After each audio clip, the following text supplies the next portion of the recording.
Marie Tan.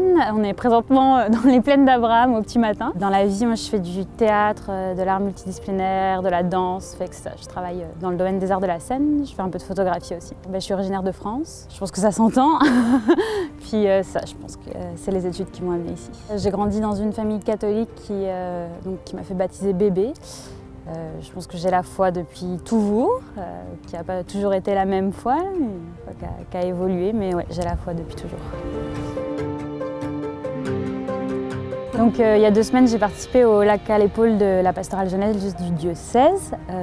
Ça a été un moment, une fin de semaine en fait, où on s'est arrêté pour réfléchir sur la pastorale jeunesse, sur c'était quoi sa forme, c'est quoi sa forme aujourd'hui, puis qu'est-ce qu'on veut qu'elle devienne dans le futur.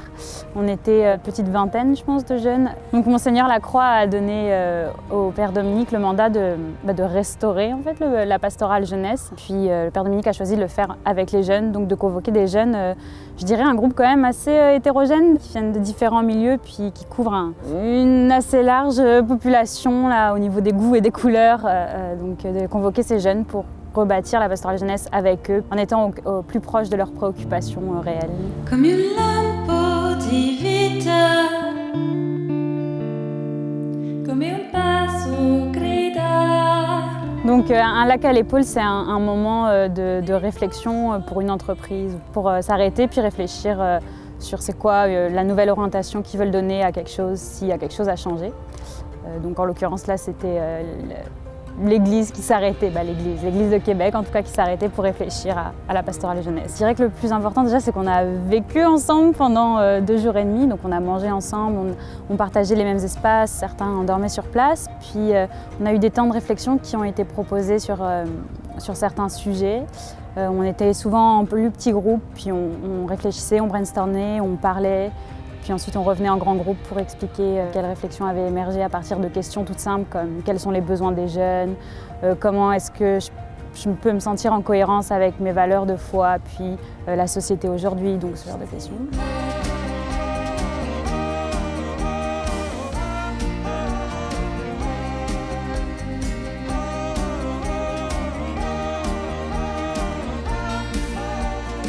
Pour moi, le lac à l'épaule, c'était quand même assez différent de toutes les activités d'église que j'ai pu vivre, comme jusqu'à aujourd'hui. J'ai fait plusieurs rassemblements, des JMJ, etc.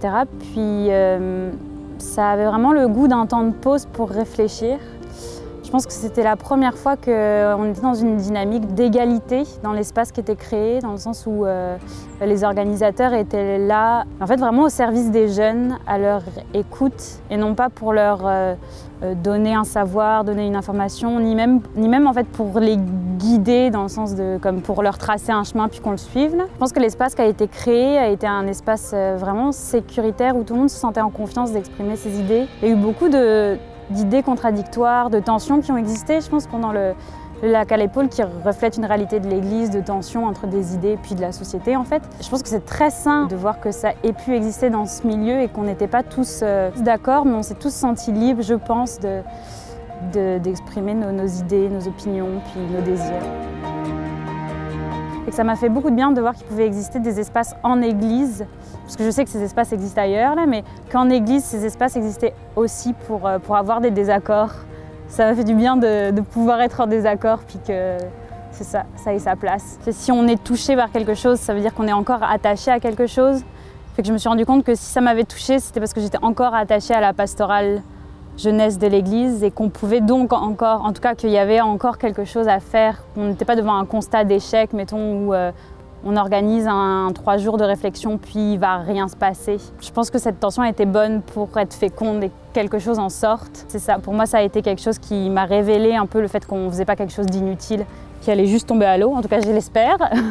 mais c'est ça, c'était vivant et la vie parfois ça fait mal. Fait que cette tension pour moi ça a marqué qu'on n'était pas juste dans un consensus ou dans du politiquement correct où on aurait abouti en fait à rien si on n'avait pas osé confronter les idées. Ouais.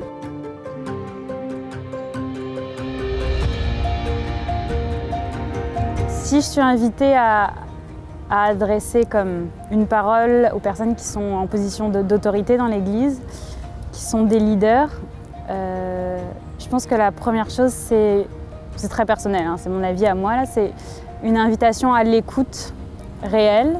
Je pense que c'est important d'écouter aussi ce qui n'est pas nous, ce qui peut nous déranger, ce qui peut nous bousculer, ce qui peut nous foquer même. C'est une invitation à l'humilité, à savoir replacer l'autorité dans vraiment une forme humble, une forme de service, parce que j'ai vu que ça a porté des fruits pendant les 3 jours qu'on a passés.